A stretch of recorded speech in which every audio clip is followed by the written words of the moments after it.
Fair warning, I'm not a professional, not everything is done properly. I made some mistakes, but in the end, it was a learning experience, and hopefully this will help some people out. All right, everybody, this is my 2007 Fleetwood E3, and as you can see here, hopefully the roof, it's seen much better days. It's delaminated all down the way. I've got micro cracks in it. There's already been some repair attempts previously from the previous owner, patchwork. It's not working. There's definitely a divot right here where the AC is, so that needs to be fixed. And I'm getting a lot of leakage down. You can see this discoloration here. That's from where the water has gotten in and decolored the Luan board on the underside. So I'm going to be pulling that off and replacing it. So first step is going to be getting the roof taken off, and I'm going to go ahead and take the rails off while I'm at it. To remove the roof, I just had to remove 2 nuts on the inside of each lifter, and be careful not to drop these nuts or they could fall down into the lifter, which is inside the pop-up wall. And don't ask how I know that.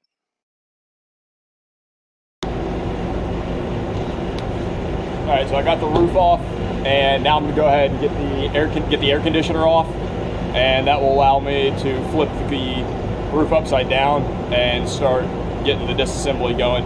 While I've got it upright like this, after the AC off, I'm gonna go ahead and also take the side rails and the end caps off.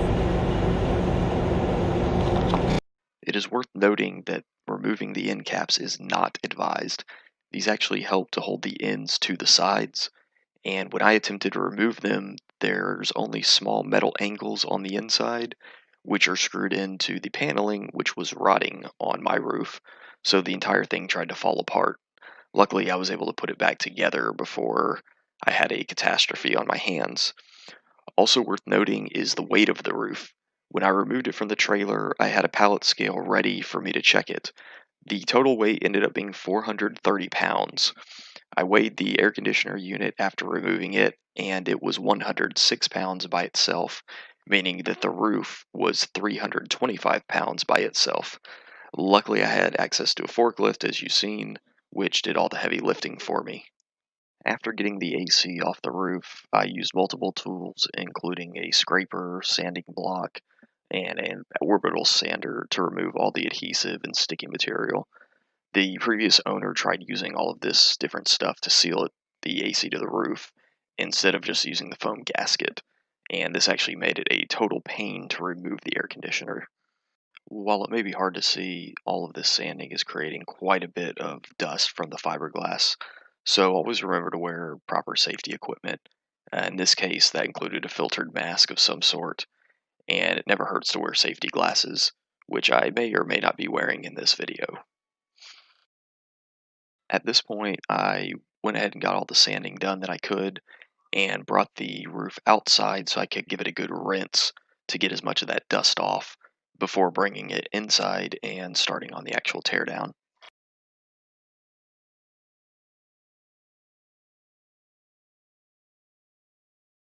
Now here you can see the rebuild materials, which include some new panel board as well as 1-inch thick foam board.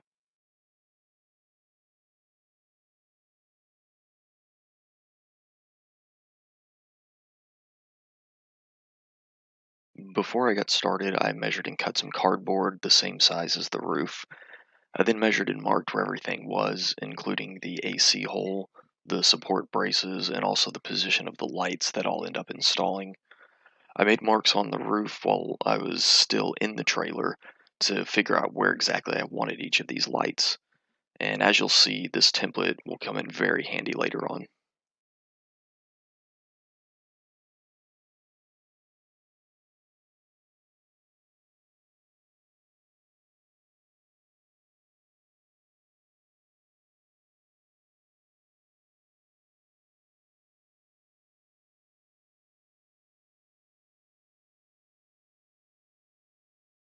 Here I began the disassembly of the roof.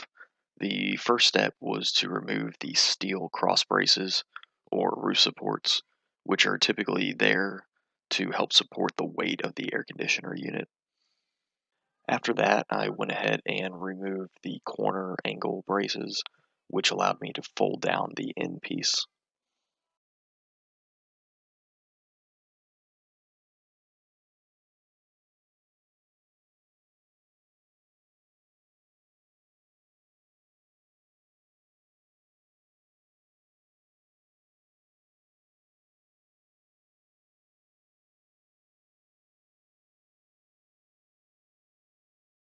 Now I'm starting to scrape off some of the rotting Luan board and the styrofoam that's attached to the pylon.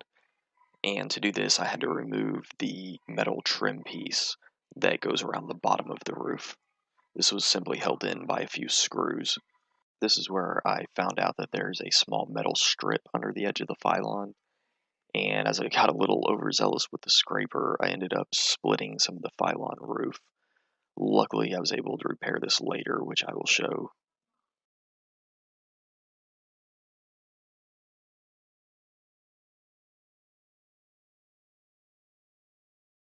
I then moved on to the metal side rails. These are actually held on by rivets. So what I did was got a drill with a drill bit that was a little bit larger than the rivet itself and carefully drilled them out. I used a scraper blade to push behind the metal in order to put pressure on each rivet, and that prevented them from spinning while I was actually drilling the top portion of them off. And as you saw, once I folded the first side down, I simply used a razor blade to cut through the existing Eternabond tape that was holding the side to the actual top portion of the roof, and I then proceeded to do the same to the other side of the roof.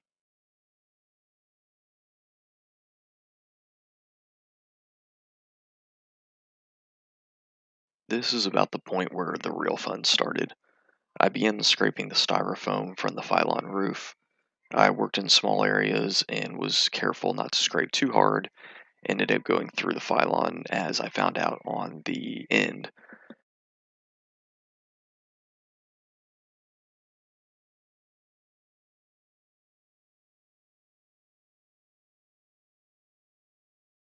It also helps to keep a large trash can nearby so you can start moving the debris into it. I can't count the number of times that I was scraping, went to move something, and then lost my scraper. So I decided to just pull the trash can over to me.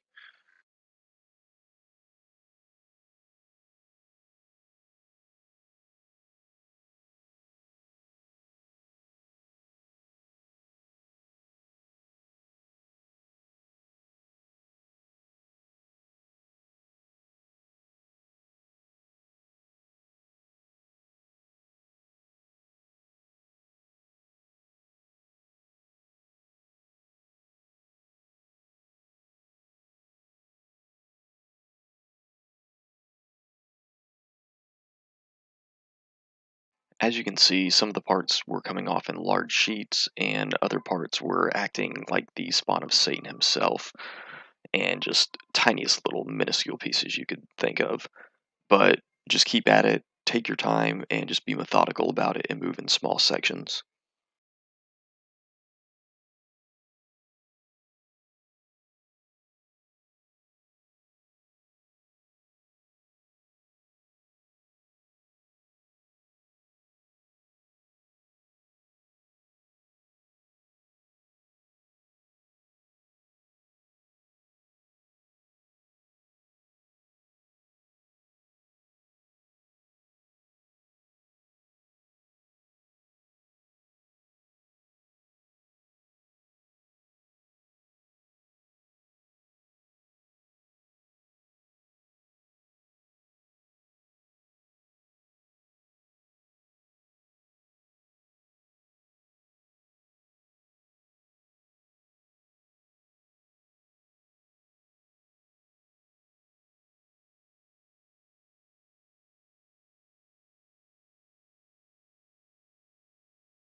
It's always important to remember that a clean work area is a happy work area.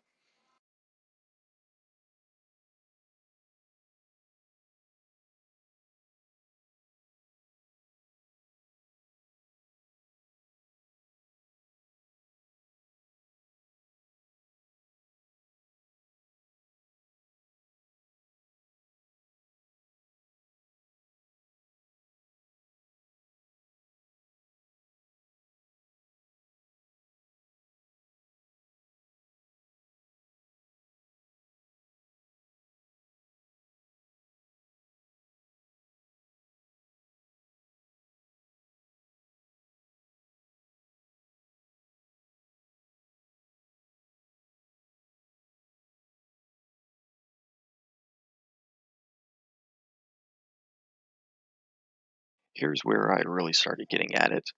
There's plenty of dried glue on the Phylon, and I just went inch by inch with the scraper, carefully getting as much of the glue off as I could. This is also the point where I began to blister my hands, and it probably would have been a good idea for me to have worn gloves.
At this point, I decided to give something a try on the extremely stubborn wood side strips.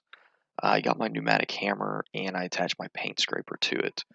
I very carefully went along this wood strip and was pretty impressed. My hands weren't very happy that I'd waited this long to try it, but it did make it much easier to get the rest of the glue off. The wood strips themselves were in pretty good condition, so I decided to just go ahead and keep them.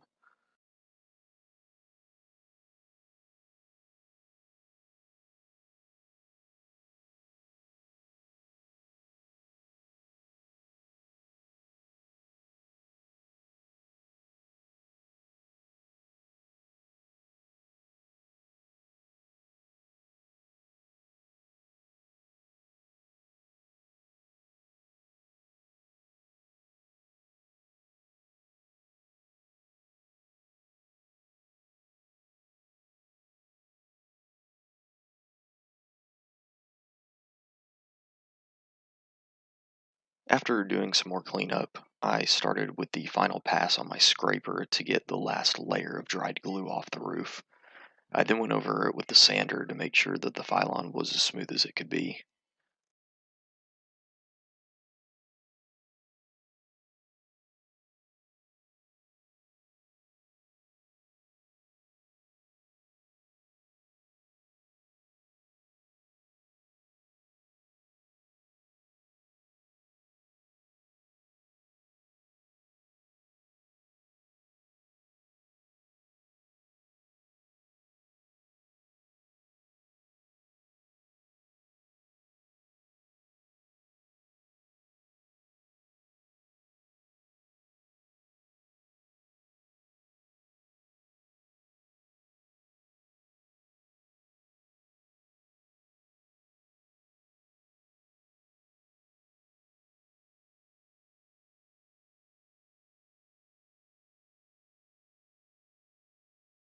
At this point, I went ahead and laid out the template to cut out the AC hole and make sure that it lined up properly. Then I started cutting my foam panels to size. You can also see that the front wall is still intact, and I'll end up removing this later on.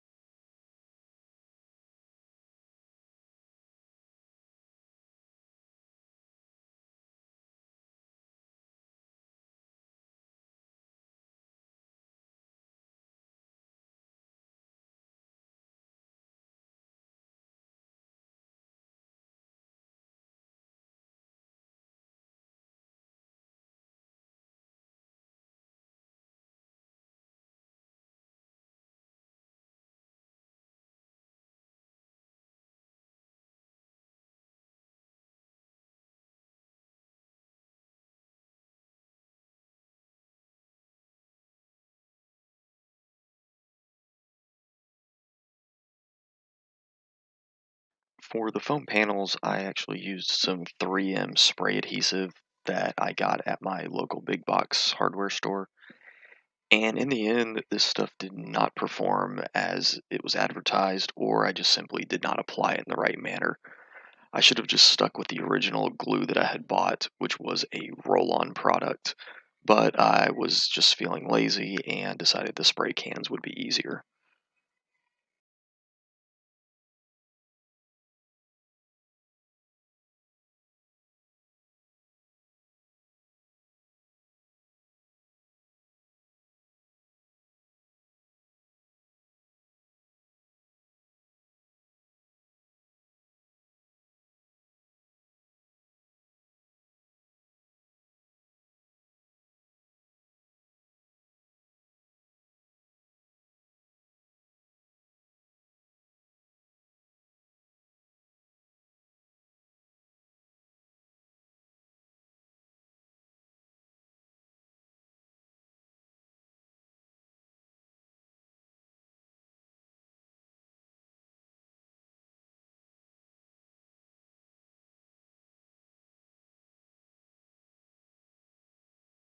After getting all the foam panels glued down, I added some weight so it could sit on them overnight to help the adhesive take hold.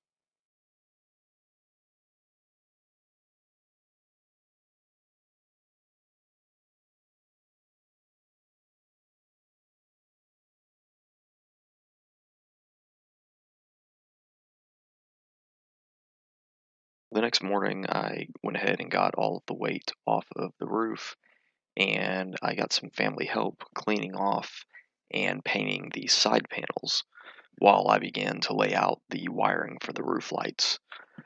For the wiring, I actually used a router to create some grooves just big enough for the wires to sit in.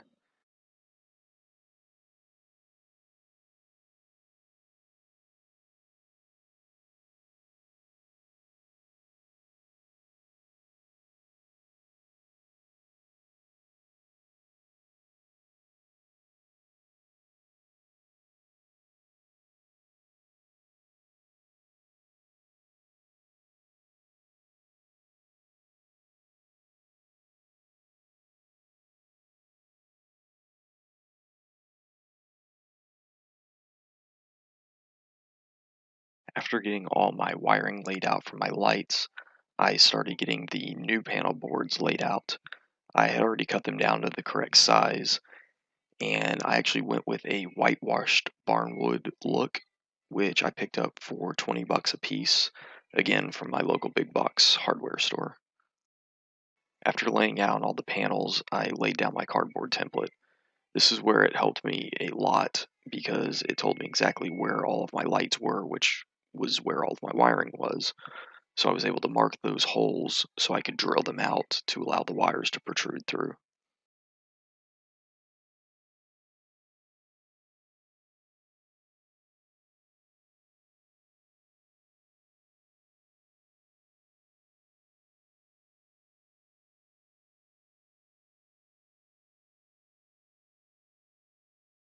After marking all these holes on the panel, the next step was to cut them out. And to do this, I just used a simple hole saw. After verifying the wires were in the proper locations, I started the process of gluing the panels to the foam board. Again, I went with the spray on adhesive, not knowing that I would regret this later on.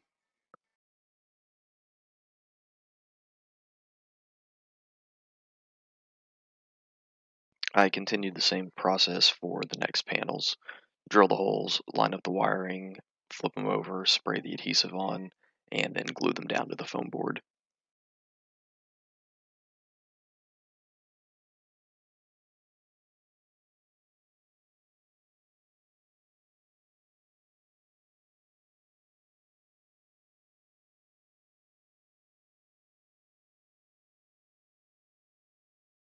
Now, here's a little irony for a roof rebuild video. You may be wondering why I'm wiping something up and then holding a piece of cardboard out while the adhesive flashes over. Well, it turns out that I would be doing another roof repair as it was pouring down rain, and there was actually a tiny hole in the roof of the metal building I was working in directly over the roof.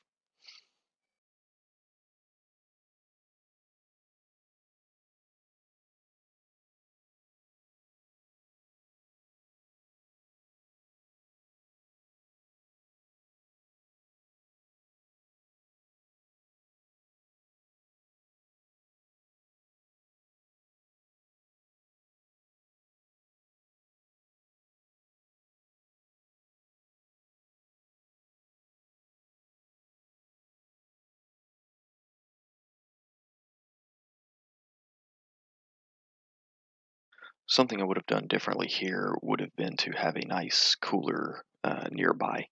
There's a lot of waiting for the adhesive to flash over, and that made plenty of time for a refreshing adult beverage. Unfortunately, I did not prepare well.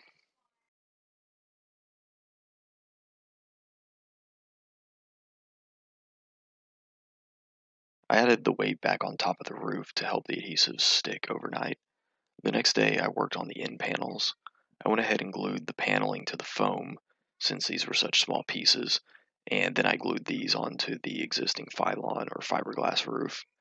It's critical to make sure you get the angles correct and make sure that the end panels fold properly, but you don't want them to fold too far.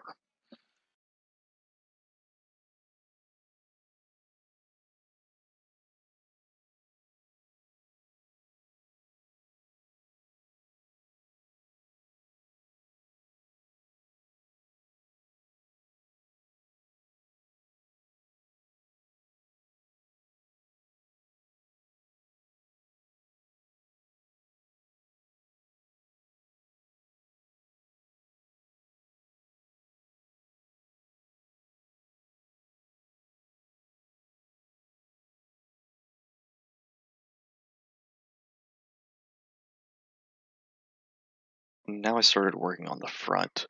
I did the same thing as I did in the back, where I removed the bottom metal strip and then I went to reattach that same strip onto the back panel.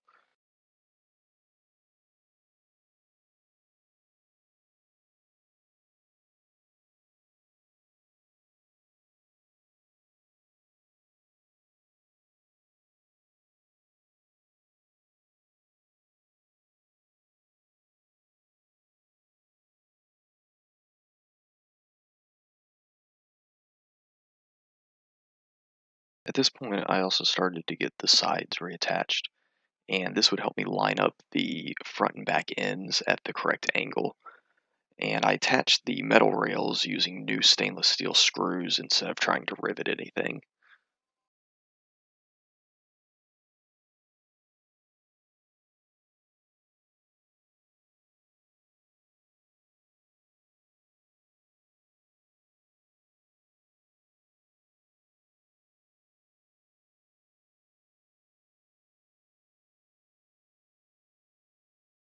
Here you can see where the front cracked almost all the way up. I'll end up patching this on the outside later on. I kept going the same way I did for the rest of the roof, getting the styrofoam, then all the glue off of the Phylon.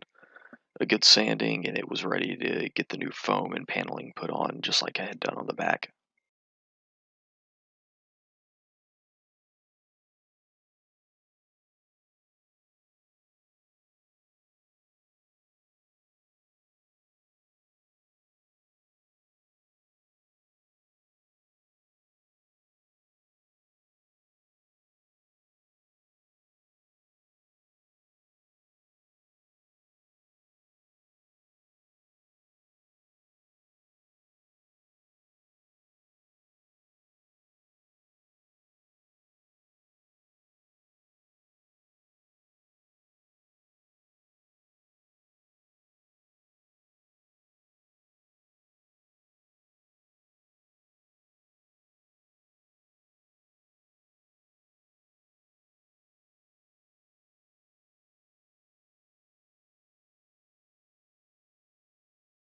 On the side panels, I'm taking my scraper along the edge to get as much of the Eternabond tape, aka Devil's tape, off. It's not absolutely critical that every microscopic piece gets taken off, because it ended up that the new Eternabond tape will stick over the existing tape that was left on there, and it'll still create a good seal.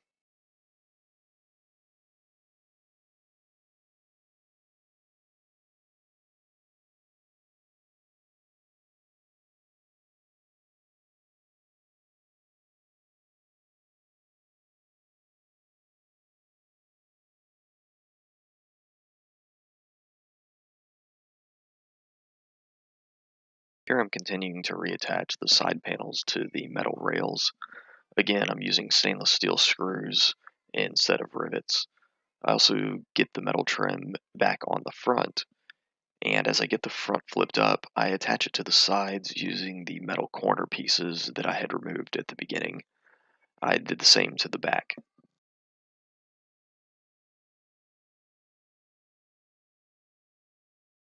If I had to do this over again, I would attach the corner angle pieces first before attaching the long metal interior pieces to the sidewall. This would allow me to line up the corners of the bottom metal trim, which is the black trim, perfectly.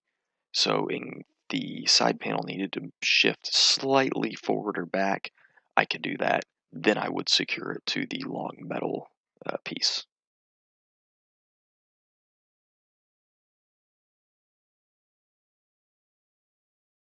Now that I have all of the pieces attached, I'm filling the curved area at the front and back where they meet the top with expanding foam. This will help create some structure behind this area so it holds its shape and doesn't get dented or pushed in. You definitely want to let this stuff dry all the way before trying to clean off any excess. Otherwise, it's very gooey and sticks to everything. After I get finished with that, I reattach the metal rails along the front and back. This essentially finishes the structural rebuild of the roof.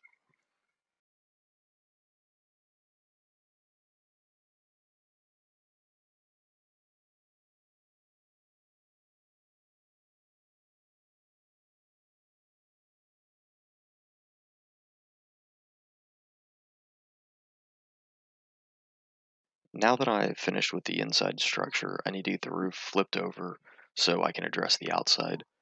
Once again, the forklift saves the day.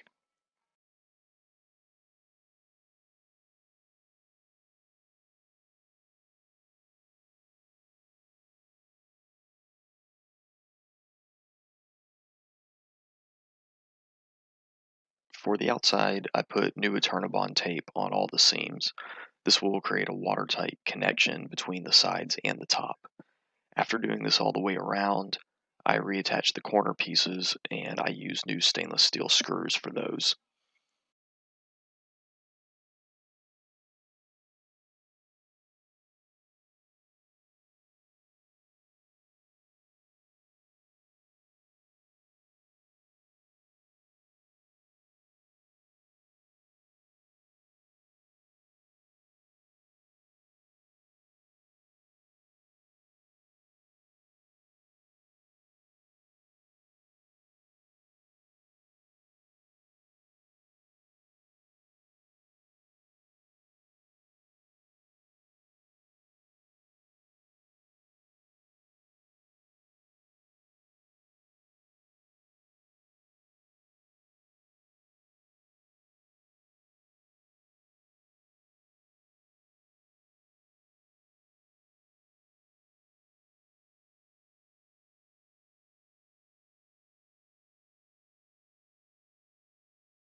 With the corner caps back on, I go ahead and put the top corner rails on.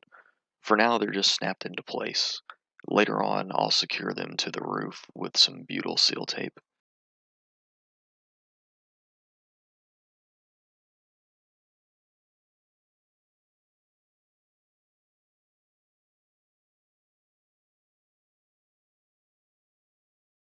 I've finally reached the rewarding part.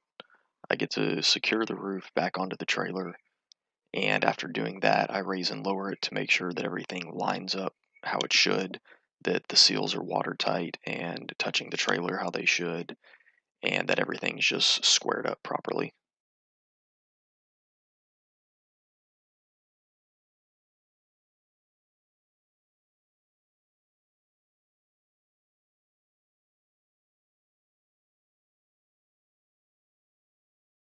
After making sure the roof has a proper fit, I went ahead and removed it again so I could install the factory roof support bars for the air conditioner.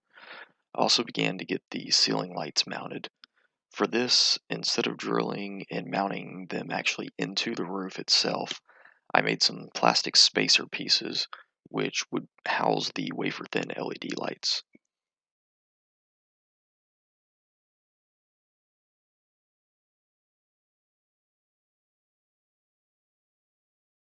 On each end, I use two smaller lights which are on their own switch. This acts as bunk lights for each of the bunks and can be turned on or off whenever they're needed. Will note this did require me running two different wiring circuits. The bunk lights have power all the time on their own switches, and then the five main lights only get power when the main switch is turned on for those.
At this point, I got one of my trusty coworkers to help me flip the roof and get it back mounted onto the trailer, again with the help of the forklift, and this would be for the final time.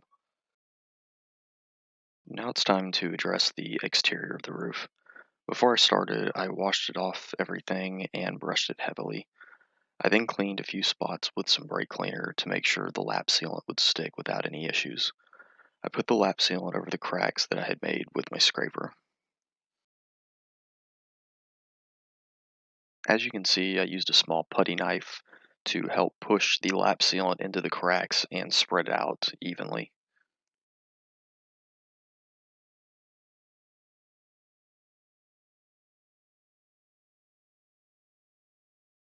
I also put a bead of the lap sealant along the metal trim which ran along the bottom, and I did this on both the sides and the front and back. This would help prevent any water from dripping down inside of these. Once again,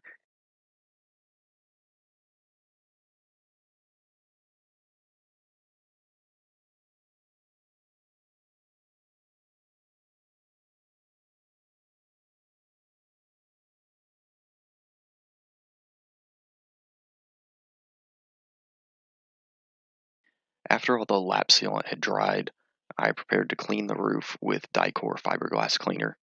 This is sold in a 1 gallon jug, and I used just your regular garden sprayer to apply it. I probably only used an eighth of a gallon. This stuff is extremely strong, and I was very impressed on how well it took off the years of grime and grease off the roof. I will mention that I also taped up the AC hole so none of this cleaner or any of the water would get down into my newly built roof.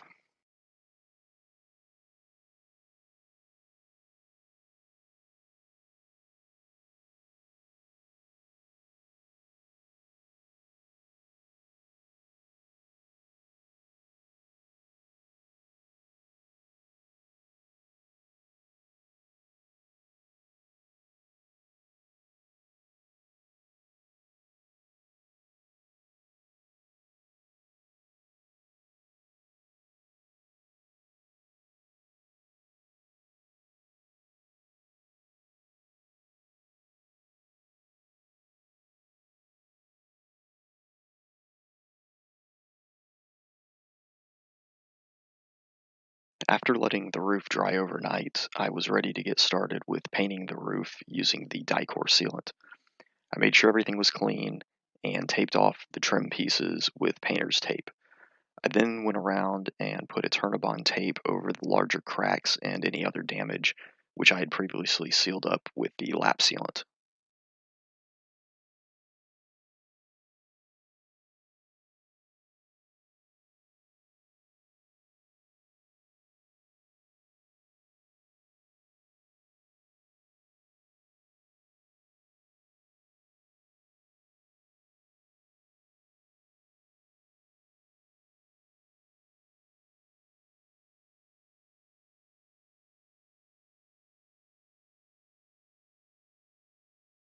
I began painting the roof by using a small roller and going around and getting the tighter spots and the smaller side pieces and end pieces.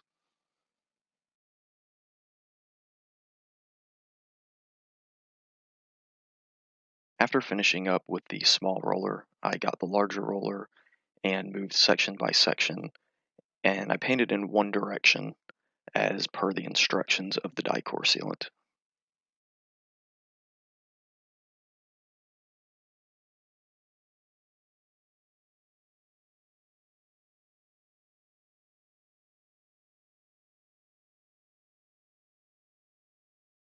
After allowing the proper amount of time for the first coat to dry, I came back and painted on a second coat.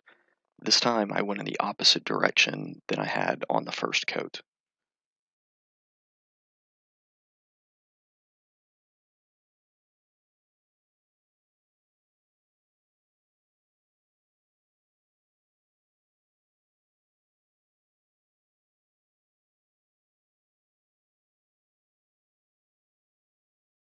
You may notice that even though the first coat is dry, it does appear that there are some sections that are thinner than the others, where you can still see the color of the roof trying to come through.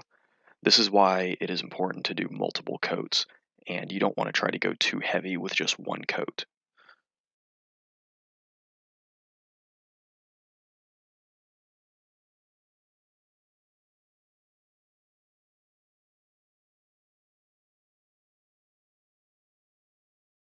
I had enough sealant left, so I figured a third coat definitely wouldn't hurt.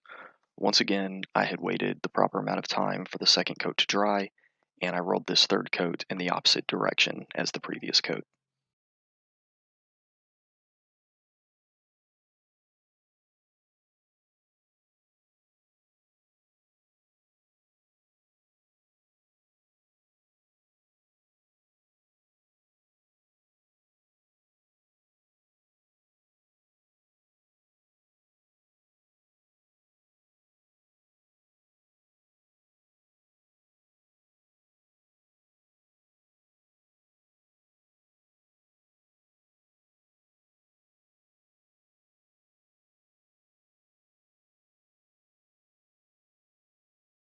Now it's time to cut the hole in the roof so I could get the AC mounted back on. To do this, I simply drilled the four corners of the hole and then used a 2x4 as a straight edge for my jigsaw blade. From the inside of the roof, I carefully hammered the aluminum C-channels back into the new foam, which was between the pylon and the paneling. This prevents the roof from crushing in whenever you bolt the AC to the roof and tighten down the bolts.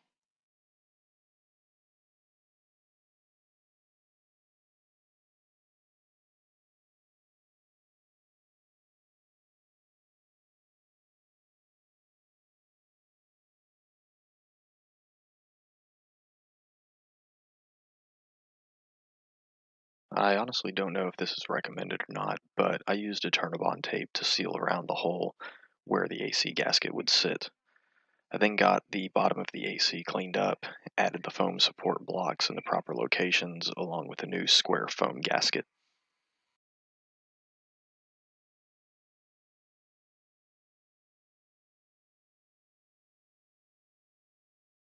After moving the trailer back outside, I got the AC mounted back on the roof.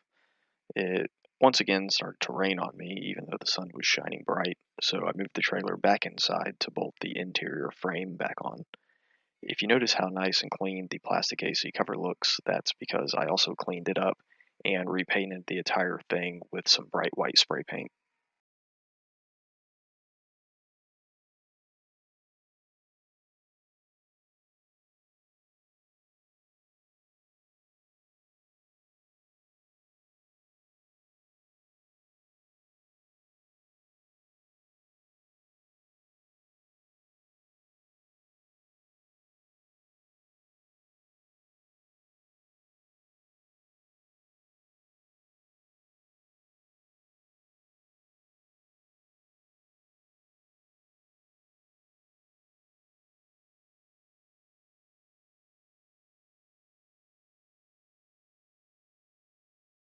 Now it was time to go ahead and secure the top corner rails back on permanently, and this is what I ended up using the butyl tape for. After I got them on and walked on them to put some pressure down to make sure they weren't going to pop off while cruising down the highway, I also used some Dicor lap sealant to seal along the top edge only. I didn't want water getting under the rails, but if it did, I wanted it to be able to escape out from the sides. And by not sealing the side portion, it would also allow some air to get in there and dry anything out if needed.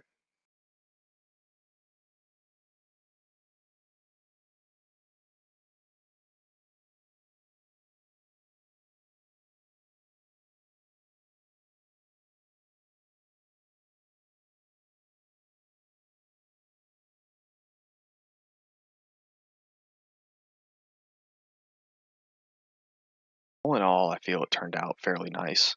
I did notice it was not as rigid as I would have liked because the spray adhesive I mentioned earlier was not holding as well as I had hoped.